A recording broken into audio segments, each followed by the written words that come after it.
Hey y'all, this is a Plaguefall 14 PUG. I'm in voice chat with a healer, good friend of mine, but kind of like the Necrotic Wake video, like we don't have any specific strategies we could do. Just about all we do is I let him know every once in a while if I'm in a tough situation and I don't have cooldowns that he should anticipate using cooldowns. Um, this dungeon I feel is much easier on Fortified Week, but there's still a lot of dangerous things that could happen. Can't say any dungeon this expansion is like truly easy. Even Mist, I've had a little bit of trouble with some Mist keys, honestly. I'd say that's the easiest dungeon. Halls of Atonement, kind of similar situation. Those are the two easiest, but so this mob, you need to stun the fungal storm. That's the big thing. There are some things you could interrupt and they're good to do so, but the main lethal thing to keep in mind with these mobs are fungal storm, which you can't interrupt. You have to stun out of. Luckily, I'm a Tauren monk, so I have plenty of ways to do that with displacement, paralyze, and trying to get this thing out to make the video look better. But there we go. Yeah, leg sweep, war stomp, displacement, pretty easy to deal with. Although you'll see coming up, I actually deal with it very poorly. So leg sweep there, that's all good. If you have a rogue with Shroud, you could actually skip these, and I think that is a better route, but it makes wiping like pretty dangerous. And I don't know the route just yet. I do want to start experimenting with more routes after I get Keystone Master, but my focus is on Keystone Master. I like popping a cooldown for this pack. So this is where I mess up. I should have paralyzed this. I could have paralyzed or Ring of Peace, but like I saw that it was fungal storming, and like I was just kind of expecting someone else to take it, but I kind of left my group behind. I kind of charge in. We could go like I charge in, and my group like I outranged everyone else except for this other monk. See, they're out here like trying to catch up basically. Like my shaman friend just used their Vinthier teleport just to get in range. So they were, no one was really in a position to do anything. So I should have paralyzed. That was just really a huge mistake on my end. But luckily the locked soulstone me I didn't even realize, and we kind of get out of this somewhat reasonably. Gonna be honest, I don't really know exactly what all the other abilities do. I just tunnel vision on fungal storm and just honestly deal with that. So this is another annoying part, mostly because of it's a pug thing. I never feel like quite comfortable enough to go pull all of these at once. I like to pull like half and half. But it's really hard to pull half with Crackling Jade Lightning because only a few get aggroed at a time, and then the DPS starts DPSing. So I'm trying to like grab a bunch, and then all the DPS starts, and it just becomes a big old mess. This actually went like better than normal, and it was still kind of sketchy. And yeah, they all summoned Pridefuls. Last week was really bad. They all did explosives. Like last week, you almost couldn't pull all of them unless you had a very specific plan, because they would just all summon explosives, and you can't tag that many explosives. They all drop sanguine pools. This is one of the mobs in the dungeon that you can fleshcraft for a bonus. I like doing that before the boss. And with this route, it just lines up nicely that you kill this and you get your Prideful right on time. This mob's not too hard. You can't be totally AFK and let it get a bunch of things on Fortified Week. I don't think it heals, but it does like get buffed and do a ton of damage. On Tyrannical Weeks, you kind of burst it before it matters. It's just overall not that scary of a mob. So we got Pride here, and we pull into the boss. On this boss, I find a lot of pugs. They ignore the little slimes a lot, and I think that's bad. The little slimes heal, and it's not everyone is on top of their utility, nor does every group have the utility to kite the slimes. I'm gonna fast forward a little bit. To kite the little slimes, I do recommend basically CCing and ignoring the big slime. There's a lot of CCs that work. This group, we could root it, banish it with warlocks, and both monks could paralyze it. But these little slimes I like to focus on. I told the group before to focus the little slimes explicitly, but I didn't realize our DPS was good enough to actually ignore them this time, because not every pug you're in that situation. So I kind of felt bad because we could have ignored it, but in a lot of pugs you shouldn't plan around being able to do that. So this spot coming up is actually pretty fun as a tank, because you get to find like different ways to use all the like explosives to round up the mobs. So there's these canisters here, those unstable canisters, that you could, if you blow up on the mobs, they get a huge dot, and it is just so worth it just because the DPS is so high, and it's fun as a tank. Not so fun as a damage dealer, because you get to see like, it's tricky to keep them in the explosive range without them like following you. So you typically have to do some kind of CC. My healer friend got hit by the belch. I don't think he realized how big of a cone, like it's a wide cone. A lot of things in WoW and just in this dungeon are wide cones. Like the first boss has the same thing, where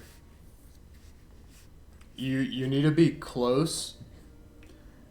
You want to be closer to the mob or the boss, so that you have less like circumference or whatever to walk around. It's just like less distance, like math wise. So if you're like at the max range, there are some mechanics that you actually can't dodge at max range. So this is me maybe trying to be too cute, but I try to only get one plague borer here, and like save the other one for the next pack. But I kind of forget that this plague borer, the next pack has other plague borers, so it's kind of pointless on my end. And yeah, you see these mobs instantly melt if the plague borers blow up. The unstable canisters don't do as much damage, but the plague borers do a ton. I fleshcraft real quick to get a haste boost. Those pestilent slimes, which are the red ones, they give like basically a drums buff, so like a mini bloodlust to things within 8 yards of you. So always recommend getting that. Oh wow, I wait quite a while. So I think what I should have done when I CC'd those plague borers here is I should have actually pulled one, CC'd the other, and instead of using the unstable canister, which we've identified doesn't really, it does a lot of damage, but the plague borers, which are the mobs that explode, they like will actually kill the mob, whereas this does some damage. It's okay, it's worth doing, but the plague borers are really the like the money mobs to do. I mentioned it in the last video with Theater of Pain, where it's like, this is actually a perfect situation where I wish I could communicate to the pug that like, hey, I want you to be here, I will pull the packs back when Spiteful spawn, just root them and ignore them. If you saw, I'll even go back a little bit. If you saw, like, now everyone has to run through the Spitefuls. We're doing mostly a good job, but like they're spending a lot of damage on this. Is the problem, when if we positioned this better, they would have rooted and we would be pulling this already. Although this, I kind of have to wait for the patrol anyway, so it's not a huge deal. So yeah, just doing the canister. This congealed slime does a very large damage reduction aura. So make sure to focus that. Like, cleaving is pretty bad here, just because I think it reduces damage to nearby enemies by like 75%. So you're just really not doing anything by cleaving. These plague binders, you could interrupt the pestilent bolt if you want. Not a huge deal. Of course, as you get into higher keys and as content becomes more difficult, all these like random interrupts, even though the spells aren't lethal, they do start adding up. So it's like, I'm not trying to minimize it. I'm just saying, like, I just want to differentiate between, hey, if you don't interrupt this, your group will wipe, versus, oh, this is something you should throw out when you can. It's very important to just be interrupting, like, all these little things, though, and know when you could spam your interrupt and know when you have to hold it, and that just comes with a lot of knowledge.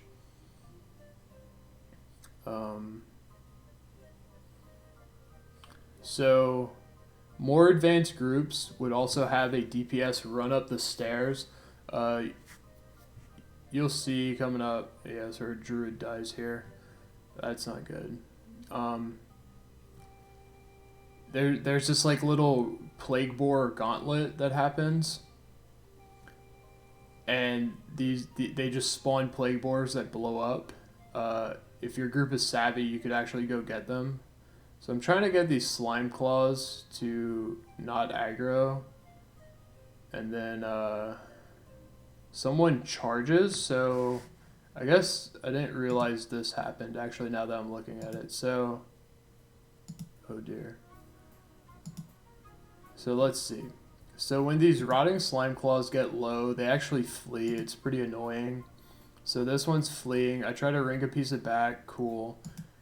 I accidentally taunt this, and I don't know why. I figured, hey, why not? A taunt might work and bring it back.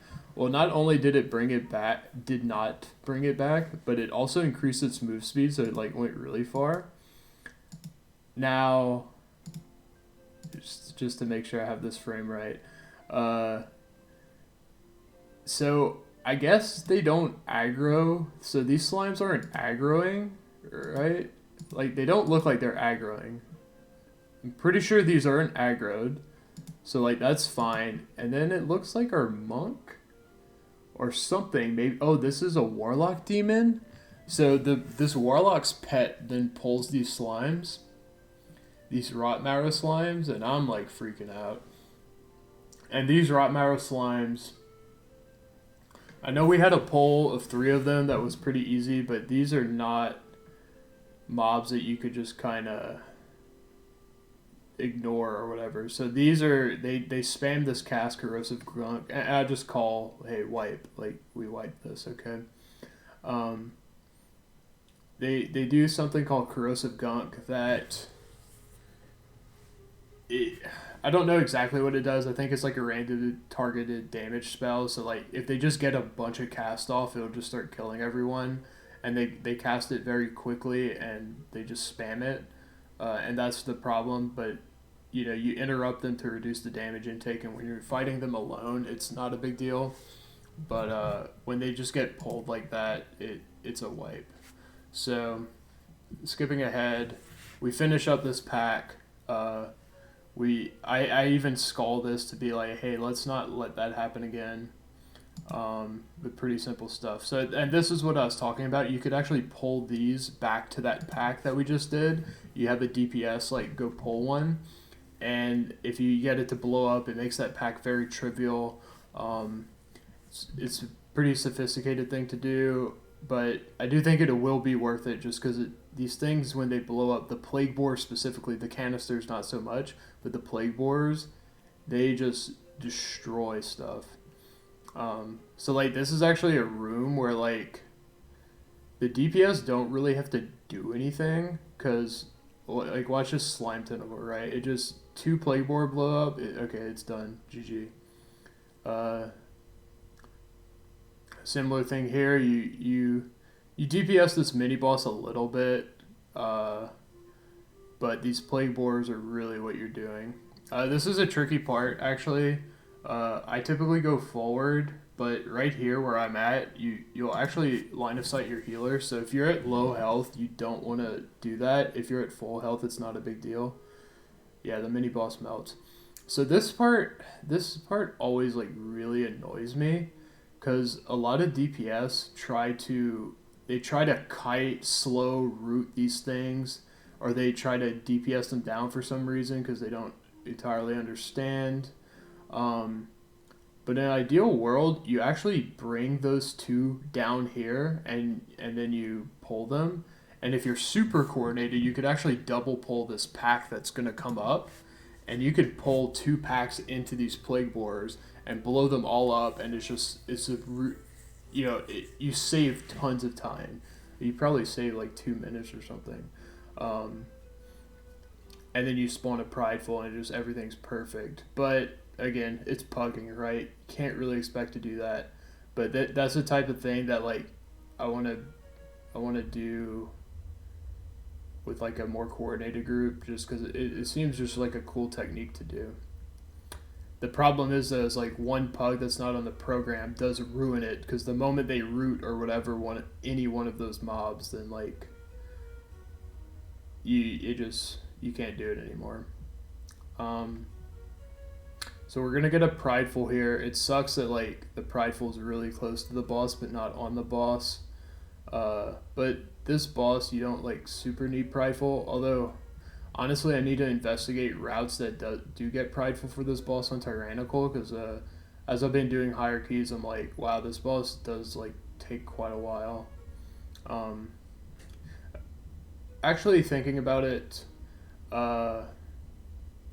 so I fleshcraft the pestilent slime.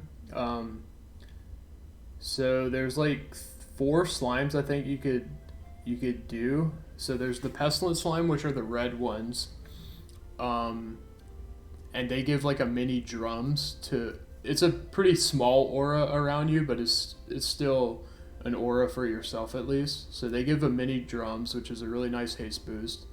There's the congealed slimes, which give a damage reduction aura 10% around you. That's pretty nice. And then there's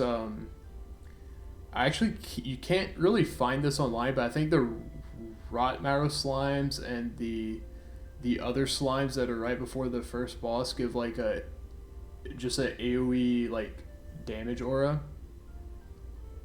So we got pride and the boss just jumped over.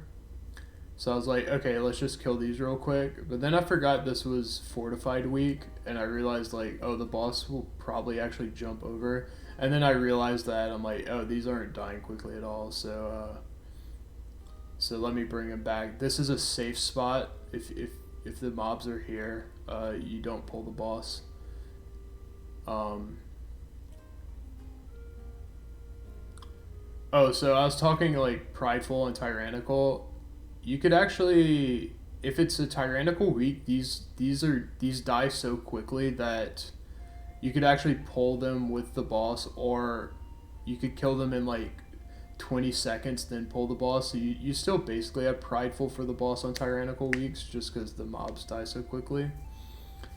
Oh, another thing about that pack, that big abomination summons like slimes you have to step on. Be sure to do that as a tank, because they do a lot of damage, and the tank is like one of the only people that could step on most of them. Also for monks specifically, it's a good opportunity to use Zen meditation, because that's a cooldown that is really hard for us to use.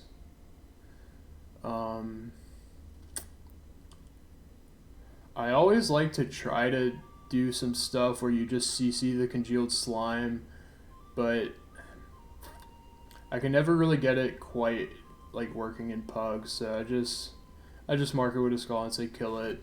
More coordinated groups could isolate it and CC it, so that it's just one less mob to chew through and a lot more damage on the boss. But if it goes poorly, it goes really poorly, because if the congealed slime kind of gets all over the place and it gets near the plague bomb that you have to kill, that if you don't kill the group wipes, then the plague bomb takes less damage and it's kind of a wipe, honestly. I mean, you could taunt it away, but then like sometimes the boss, like you have to be in melee range of the boss. I always forget this. After the boss jumps, like I was actually really scared here, and you'll see our ring of peace. But then it was also rooted. So I was like, come on, because if you don't tank the boss in melee range, it puts this like brutal dot. I saw it was actually felt kind of close. I don't know. I think the congealed slime was damage reducing it. I was like, wait, is this about to blow up? I was like really scared. So I go touch of death it. I was pretty proud of that heads up play, honestly.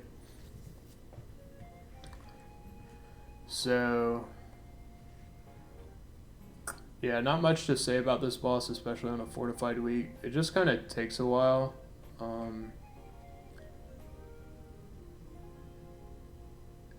I was really annoyed that like my bone dust brew didn't hit there. I guess because it was in the air.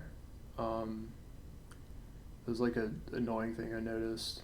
The slime injections actually hurt a lot. They don't do anything. They're just a tank mechanic, but they hurt a lot on Tyrannical. So on Fortified, on a 14, I just kind of face tank it, but it's whatever. So this was a gushing slime. I couldn't think of the name. This is another flesh craftable mob. This pull is just kind of whatever. But I don't like. I guess I could double pull like 2 mobs into this, because the next pull is going to be very hectic. Oh, so this was super unlucky. I didn't even realize that this could happen. But the slime grabs the melee, and then the spiteful goes on it, but the tentacle is grabbing it, and the melee is also sitting in this pool. So they just had no shot. I suppose I should have isolated the gushing slime further away from the tentacle so it wouldn't just be a death sentence. So yeah, these 2 mobs here, like this defender and this other gushing slime, I should have pulled into these, because, and then I could like go pull the rest of the island instead of, because like this big giant is not something I really like pulling with other stuff, just because of how hectic it gets and it takes so long to kill. And look at, there's just chaos everywhere, especially with Spiteful. Spiteful is honestly a hell of a mechanic. I think partially it's because people don't know how to play around it, but like it just makes a lot of like places where you're like in normal routes where you could be super tight and like and do very specific things. It just kind of throws a wrench in a lot of that. Halls of Atonement, where you like drop down after the second shard, is another example where like you drop down and you don't want to aggro anything for your percent, but you're like in this like 10-yard square, and then the Spiteful spawn is just really hard to deal with. So yeah, these aren't like super ideal pulls, but they're also very safe pulls for pugging. So again, because we wiped, I should maybe be more aggressive. Like this is another, I don't know what to do about this mob actually. It feels kind of stupid to just, it feels so like a waste to just tank this mob by itself, but I don't think this is a mob you should pull into any of the other packs, because these stealthlings, if they get this ambush off, it will just, they basically all channel this like single target attack at one player, and if they get it off, that player just kind of dies. That's why it's so important to reveal them and then either burst them or stun them. We got the stun off there, but then it goes off again. I wasn't sure why, but it felt like there wasn't much control going on.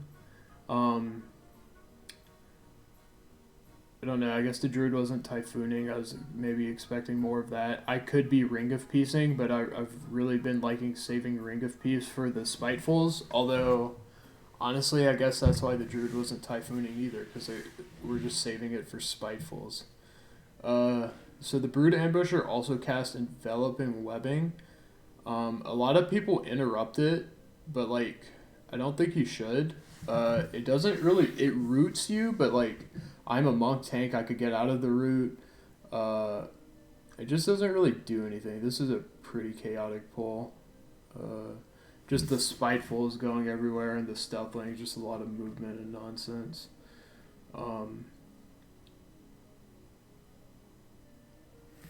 There's also these venom shooters that people kind of sleep on, where they're just, I don't know, I call them archer mobs, I guess, where they just target random people in the group, and it's, as a tank I can't do anything, and it feels like as though people respect them the least because they don't have any flashy abilities, but on these higher fortified keys they just start killing your group, and the tank can't do anything about it, and I'm taking other hits, so the healer can't always out heal it. So one thing I think it's coming into play here is like I definitely don't respect nearly enough like the prospect of taking. See, all this enveloping webbing does was root me, but I could just Tiger Lust out of it, so like it's actually a non-issue for me. Paladins can Blessing of Freedom. Druids could shapeshift out of it.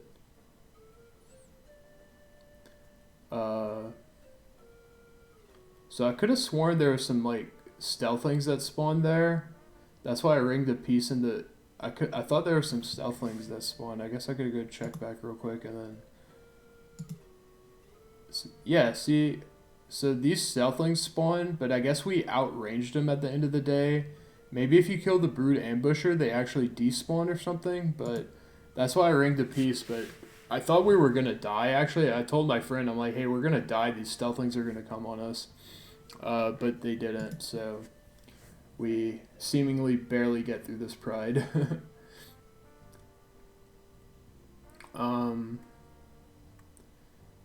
This boss, not too bad on... Always be sure to dispel that poison if you can. Not too bad on fortified. This boss is really scary on tyrannical. And there was that week where it was necrotic. And that was crazy because all these little spiders with necrotic actually put necrotic on you. So when you're tanking this boss on necrotic week, you just like...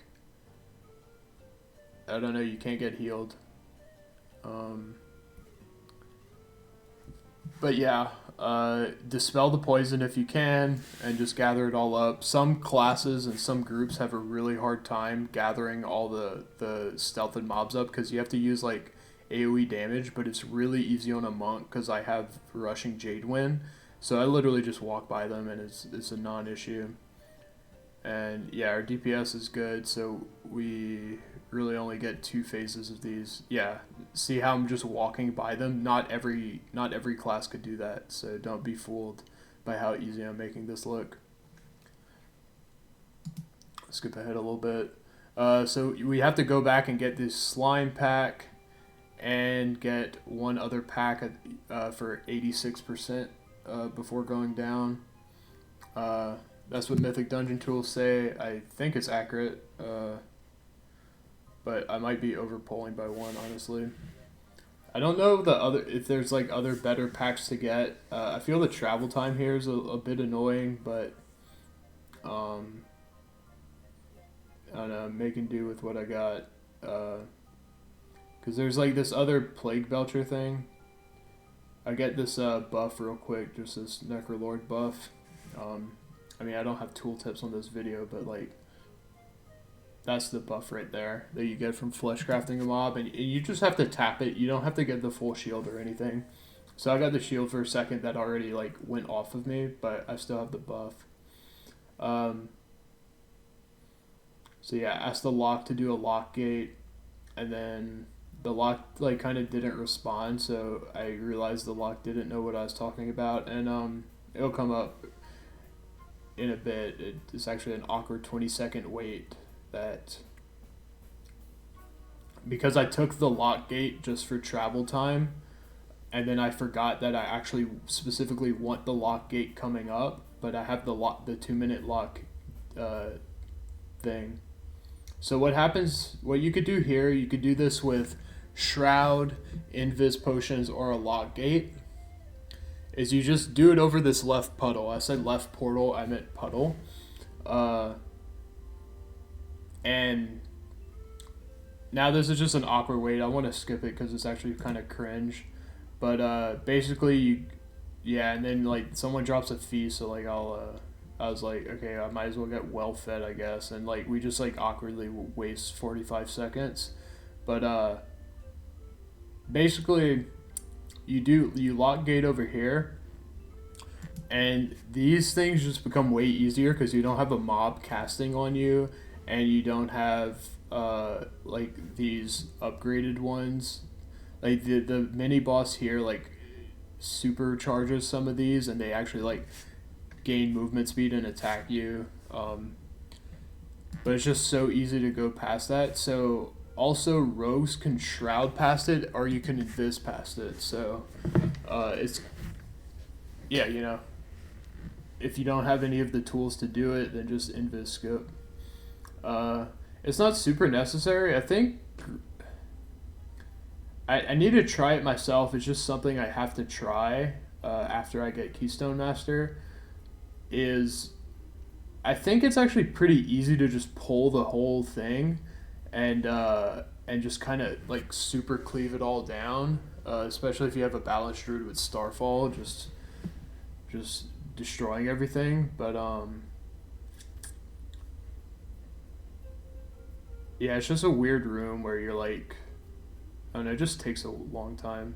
It's not like particularly hard. This oozing carcass is, I think, yeah, it upgrades one of these plague-bound devoteds, but since they're all dead and like the one it upgraded was basically dead, it makes it a non-issue. But if you go bit by bit, you have to deal with it all. But yeah, all these things spawn spiteful, which is like kind of annoying, but not too bad. It seemed like we handled it pretty easy. So we get a prideful here, and we move on to the boss. This boss is actually a nightmare. It's even really scary on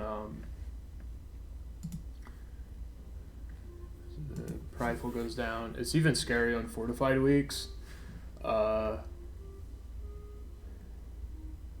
basically, the big scary thing is Infectious Rain, which puts a huge dot.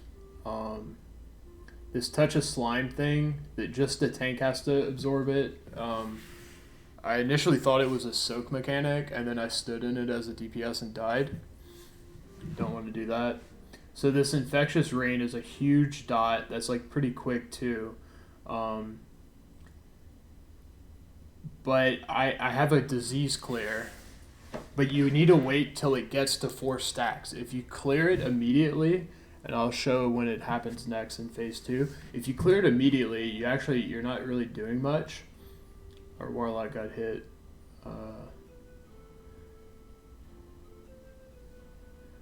But yeah, if you clear it immediately, you're not doing much. And we actually, this run, we tried to use a disease cleansing potion. Those exist apparently. But I need to confirm with my friend. The shaman tried to do it, but he said it only removes 1 stack. But I need to see if he popped it too early or not. But as you see, I wait till 4 stacks, then I cleanse it. I typically like cleansing it off the healer just so they could like, I don't know, just save them some stress, if anything, just for their sanity, because this is it's just a healer fight basically. And for bloodlust purposes, you want to save lust for phase 3 because the boss just starts doing like every mechanic, and I think the infectious range just get harder. Like they just start hitting harder, and yeah, it's a lot of the movement from the slimes makes it harder to heal and harder to damage optimally. Uh, my friend didn't even have to use Spirit Link, it seems. Although I think they should have just threw it out for safety, if anything. But it seems like they're waiting for the like maybe a third infectious ring to get cast, and we do the dungeon. So yeah, we recovered from a wipe. That was nice. A pretty basic route. The DPS was good. Actually, my details wasn't loaded, which was annoying. But I checked to make sure I didn't need that helmet. I don't. But yeah, pretty good group. And pretty simple route. I feel the route could be optimized, but it's just a problem for a later date. Basically, my process is to get Keystone Master, then start like optimizing all my routes and start thinking of more ambitious things I could do. Because as you know, I do very conservative polls, but it works well enough. How close were we to not timing it? Because I felt like I definitely did a lot of time wasting. Yeah, I wasted like actually straight up like 45 seconds doing this portal skip, but I don't know, nothing too damning, but alright, I hope you enjoyed this video. This is Plaguefall 14. Really hope to get like one of each dungeon done at like 14 to 15 levels, like all pugging. Recorded. I have a few done that I didn't record, like for Keystone Master purposes, but I didn't record just because I forgot. I have a couple videos that like I started mid-run, and I'd actually just rather go do another key and re-record it. Like I did a miss where I skipped the first 2 polls, but like those polls are actually like way more interesting than the rest of the dungeon, so that's like even something little like that. I just need to make something else. But I guess I'll do the YouTuber thing. Like, subscribe, comment if you thought this was useful. It helps expose this video to more people, and like I'm not really trying to be a YouTuber, but I think this might be useful, and I want this to be, to show up to as many people as possible if it is useful to them. All right, I'll stop rambling. Thanks.